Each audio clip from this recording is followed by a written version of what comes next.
Una de las características principales de la Constitución del 78 fue el acceso a las diferentes autonomías. A la vuelta de la democracia española, las diferentes comunidades autónomas, en base a la Constitución del 78, fueron adquiriendo los diferentes estatutos de autonomía y en el caso más cercano nuestro, en el caso andaluz, pues hemos de destacar la manifestación por el Estatuto de Andalucía que acabó desembocando en la muerte de Manuel García Caparrós. En una manifestación por la autonomía de Andalucía, la policía empezó a disparar balas y muchos salieron heridos, resultando Caparrós muerto de un disparo de la policía en esta manifestación.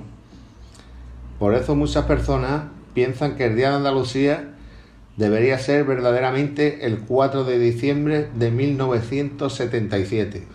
Más recientemente, en 2007, pues hubo una reforma de los estatutos de autonomía y a raíz de esa reforma surgieron una serie de problemas que dieron lugar o de protestas que dieron lugar al crecimiento del independentismo en Cataluña y que desembocarían en la Declaración de Independencia del año 2017, la posterior intervención del Estatuto catalán por el artículo 155 y el encarcelamiento tras un juicio de una serie de políticos catalanes por no haber cumplido la normativa de la Constitución española.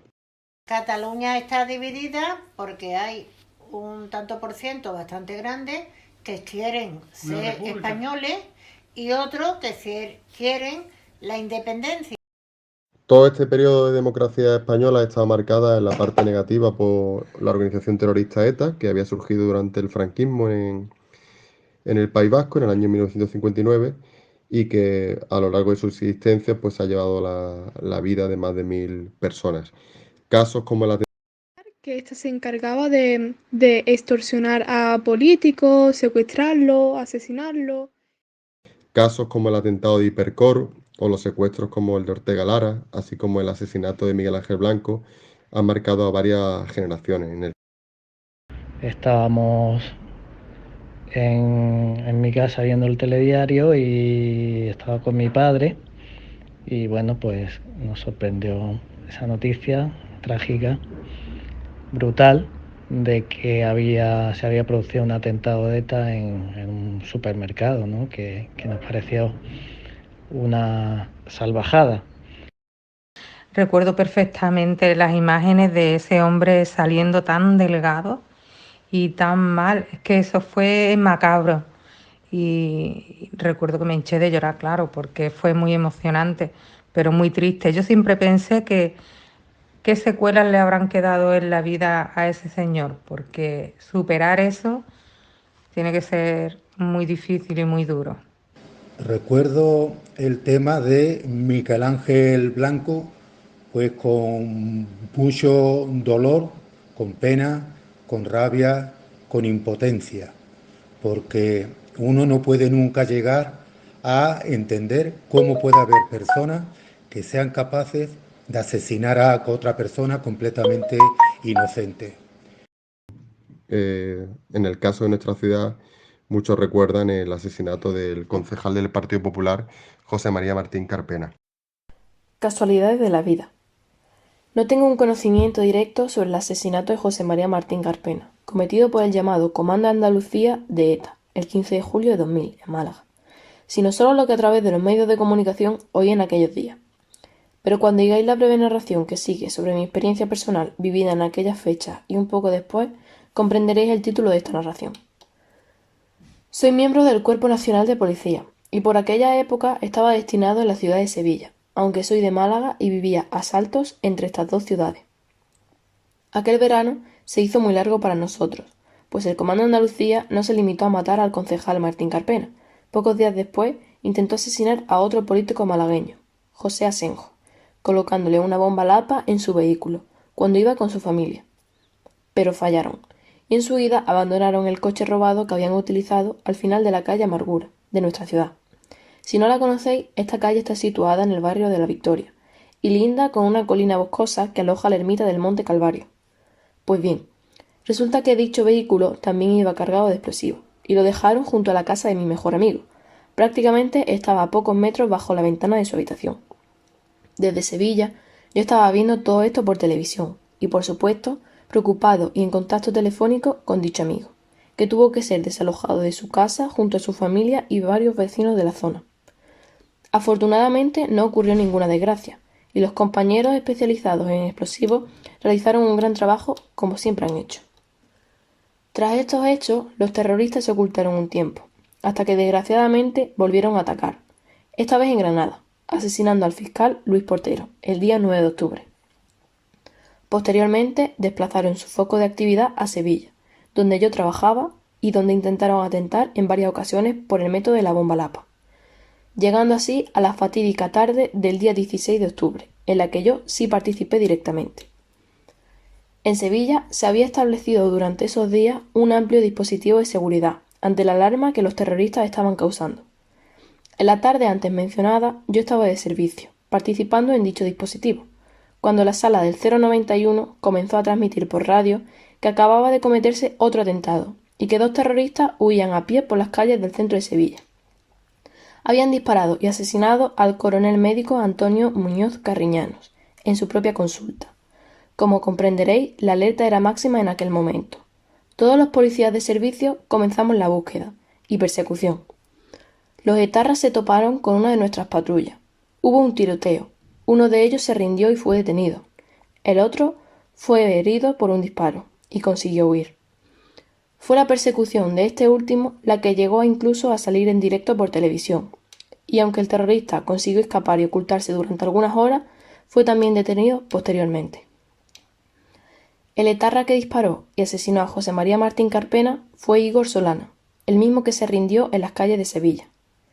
El terrorista que le ayudó a huir durante el atentado del concejal malagueño era el mismo que resultó herido de bala en la capital hispalense. Su nombre, Harriet Irabi. Hubo un atentado en Málaga, enfrente de la cárcel que había aquí en Málaga. Durante este periodo se firmaron varios altos el fuego que fueron rotos por ETA, hasta que en 2011 ETA declararía un alto el fuego permanente y en 2018 se produciría la disolución definitiva de ETA. Era un poco complicado, porque no se sabía dónde se iba a deparar y si realmente iba a ser verdad. Siempre parecía que volvía y se cesaba la actividad, volvía otra vez a producirse otro atentado. Un episodio oscuro de esta etapa fue también la creación por parte del Estado de los GAL, un grupo antiterrorista de liberación y en el que se vieron implicados y fueron juzgados y encarcelados diversos cargos del gobierno. Si hablamos de terrorismo, no podemos olvidar la irrupción del terrorismo islámico a raíz de los atentados del 11S en Nueva York y que después se extenderían por todo el mundo, no solamente por los países desarrollados o en ciudades como Londres o París, sino por otros países del tercer mundo. Ese es quizá uno de los recuerdos que conservo con más nitidez.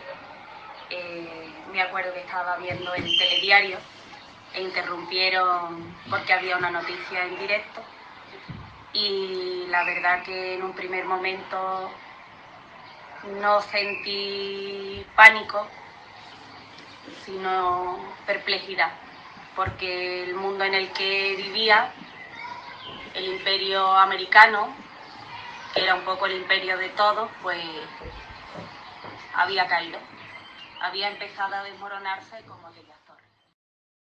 Nos impactó bastante porque, claro, en América no pensábamos que pudiera ocurrir estas cosas y nos creíamos que era como más seguro.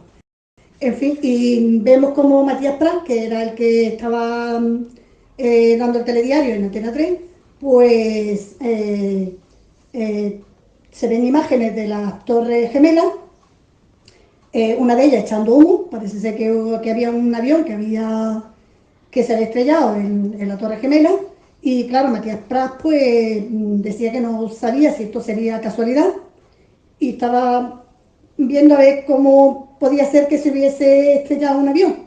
Cuando iba a la primera, pues se ve que se estrelló otro avión sobre la segunda torre. Yo estaba en la casa cuando salieron las noticias de un atentado que hubo en Francia, en París, que por lo visto habían hecho unas caricaturas sobre Mahoma y a los musulmanes no les había hecho mucha gracia. y un grupo radical que andaba por Francia, pues se presentaron allí y hicieron una masacre, mataron una pila de gente. Aunque ellos también lo abatieron luego, pero mataron una pila de gente. Pues recuerdo que fue un atentado horrible en el que murieron muchas personas y si no me equivoco, más de 500 quedaron heridos. Por lo que recuerdo, fueron 4 bombas las que pusieron y no sé si creo que eran 3 en vagones de trenes y una en un autobús.